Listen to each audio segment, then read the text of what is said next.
Hello and welcome to another FAQ video. Here at OFP we are taking some of the most common FAQs from our Discord chat and our support email and taking the time to go into them in more detail and the answers. Hoping that you'll be able to come away from these videos a little bit more enlightened and with fewer questions and more answers. So the aim of this video is to help explain some of the strategies that are not permitted here at OFP, and these are trading strategies that are often found to have been used by OFP by its traders. I'm going to explain some of the reasons that the strategies are not permitted and also the potential consequences that will be applied to traders who are found or who are believed to have used certain trading strategies. Traders often come to the end of a month seeing their payouts lower than they expected, or seeing that their account has been banned or suspended without necessarily understanding why, and therefore, quite rightly, they will go to either the Discord chat or the support email seeking to get a better understanding of the reasoning. So what we're aiming to do here today is to remedy the problems that traders sometimes face and give you all a slightly better explanation of the trading strategies allowed here. So the main strategies or actions that are not permitted here at OFP and that will be covered in this video are gap trading, arbitrage, opposite account trading, hedging, expert advisors, tick trading, and news straddling.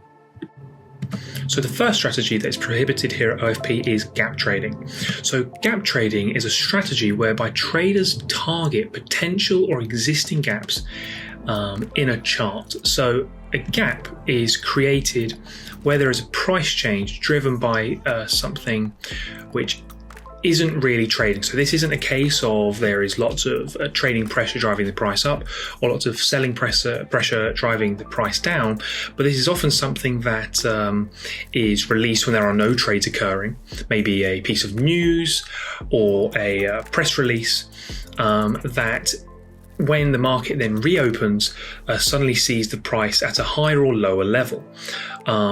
So that means that has been a change between the opening or closing. So trades that are targeted at or closed within a gap are not permitted under OFP's terms and conditions.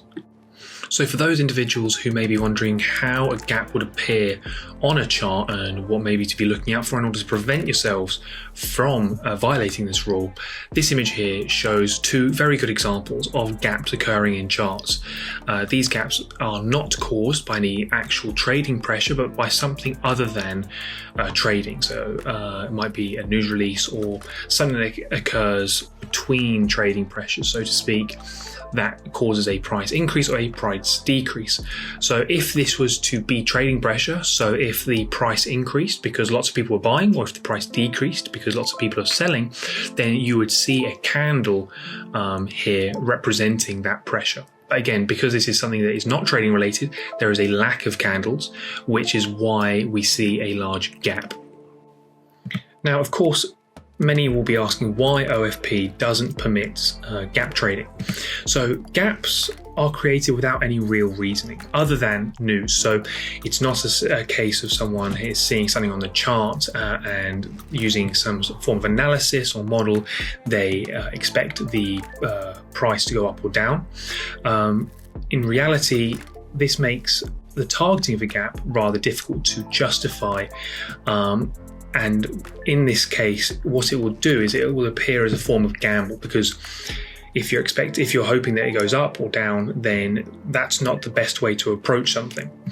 In order to benefit from a gap trade, one often has to conduct sub-minute trades. So trade on a very short time scale, which is also not permitted under OFP's sub-minute trading rule. So all of this goes against what OFP is really trying to instill within its traders. And this is really why we don't permit it. It's not a good sign of risk management. It requires faster trading, and because of the lack of justification in reasoning, it's something that we don't allow under these demo accounts. Now, of course, traders will inevitably accidentally break the gap trading rule. Gaps happen without necessarily having a reason, and so it's possible that a trader will fall into the trap. So if you are found to have committed a gap trade or taken part in gap trading, your account will be suspended, and any of the profits made from the gap trade will be suspended also. The review team will then communicate with you and give you the opportunity to explain your actions and give an explanation as to why it appears you have committed a gap trade. If the explanation is deemed adequate, then the review team will allow you to carry on trading with the profits intact. However, if your explanation is not deemed adequate, then again you'll be allowed to carry on trading, but your profits will not be counted. This is not a bannable offence, as it's simply something we do not support. So either way, you will be permitted to carry on trading in the future. After a gap has occurred, this should be repeated. A trading session is obviously open, and so traders are free to resume regular trading.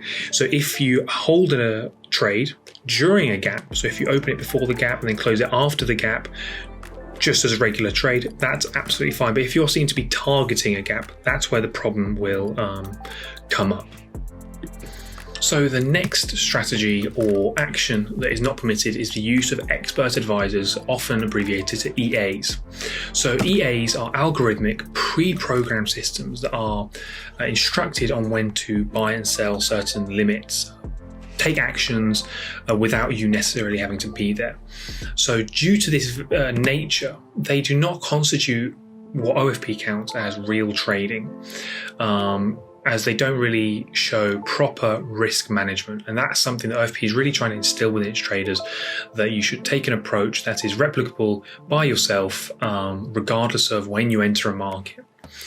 So they also have been known to conduct trades that are high tick, which often means within a 60-second period, which is also not permitted. So this is potentially within a gap, within any certain period where they're trying to exploit anything within a market. So they might purchase and sell, or sell and then repurchase stock within 60 seconds, as this is something they've been instructed to do, and that will automatically be flagged up as it's not permitted under the sub-minute trading rule here at OFP.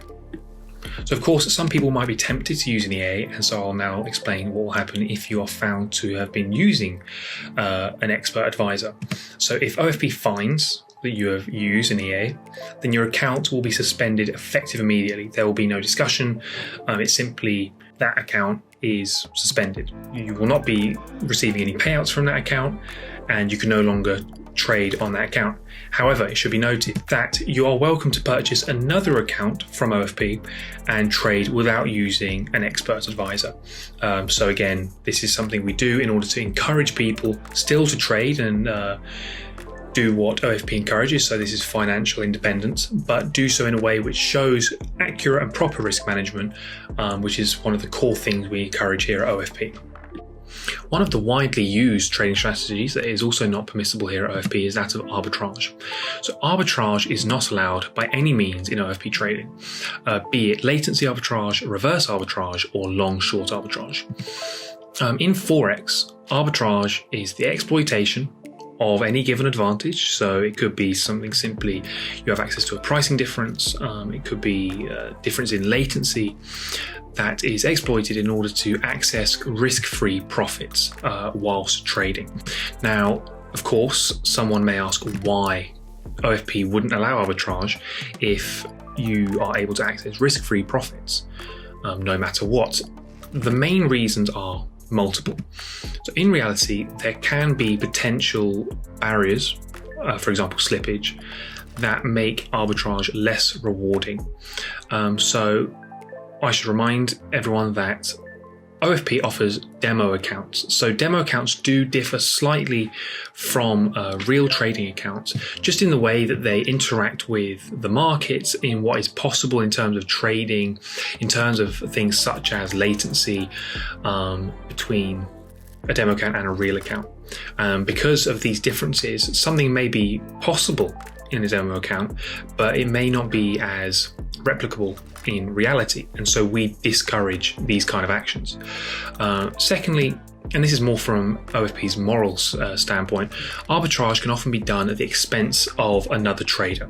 And this is why OFP doesn't really support it. So if you take latency arbitrage, because maybe you have a better system, maybe simply because you're closer, or whatever reason, you may have better latency. So you may be able to trade and get access to price information far quicker relative to a trade than somebody else. And because of this, you may be able to exploit it and get these risk-free profits.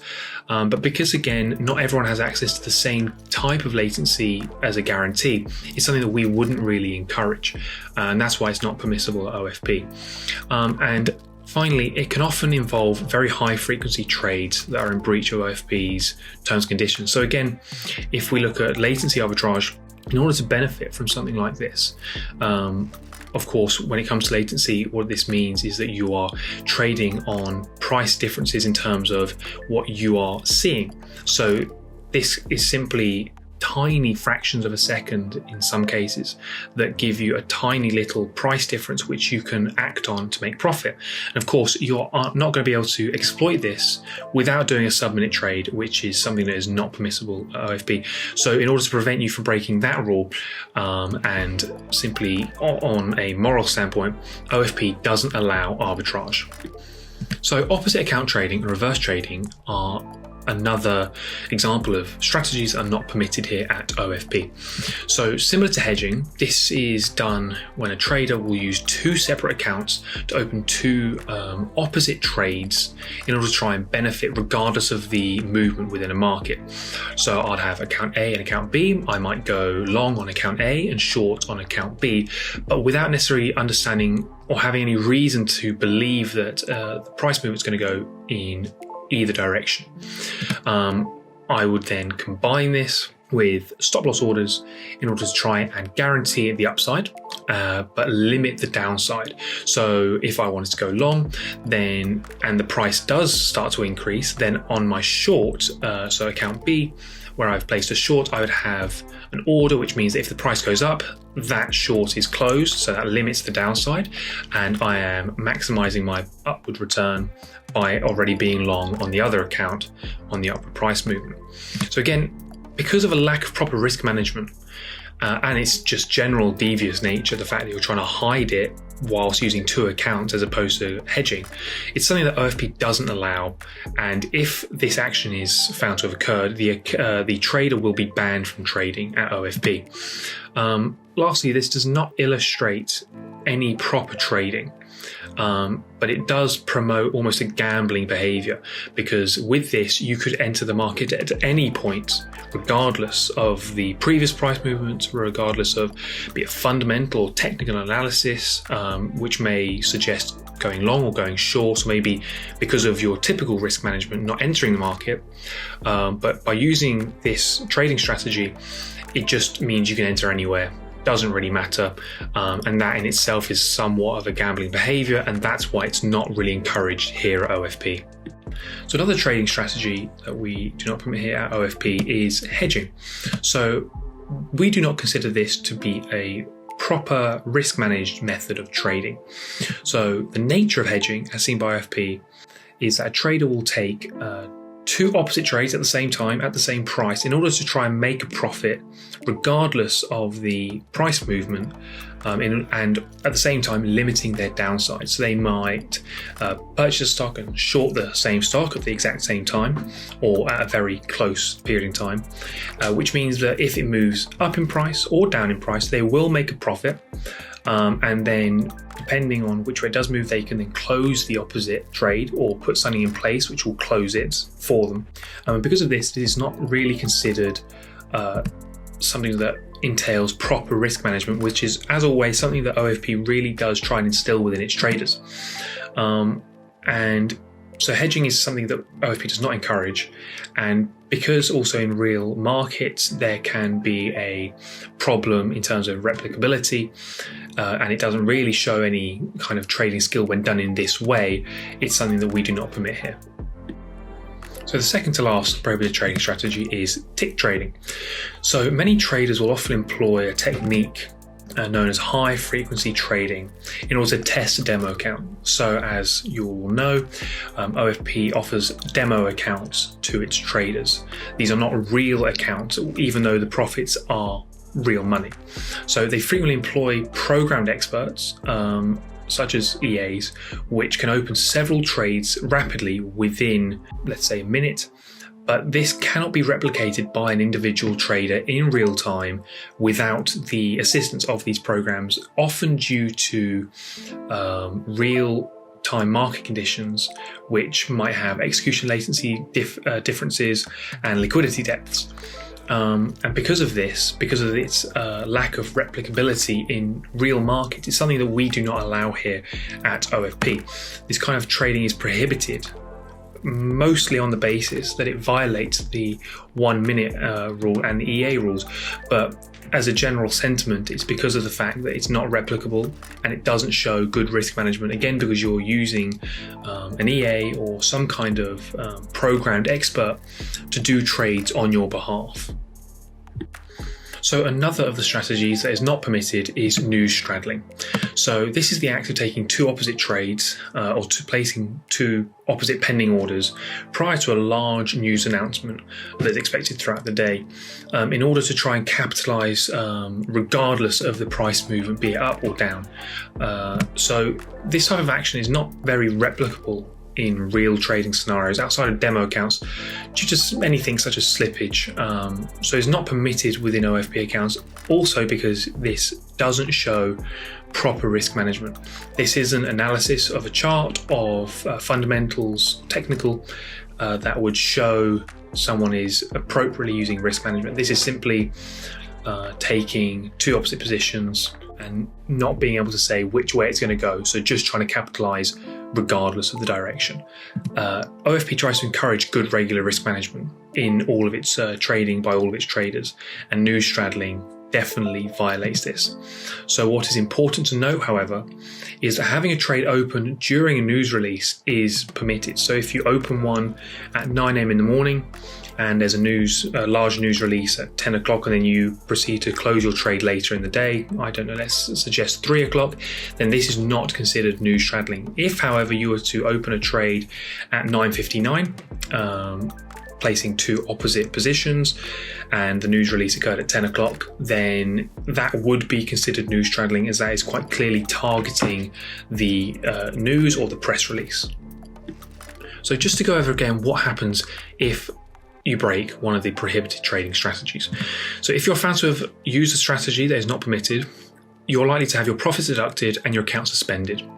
This will then often give you the chance to explain your actions. If you adequately explain your actions and can give justification as to why the trade you did appeared the way it did, then you will be reinstated, your profits are given back, and you can carry on trading.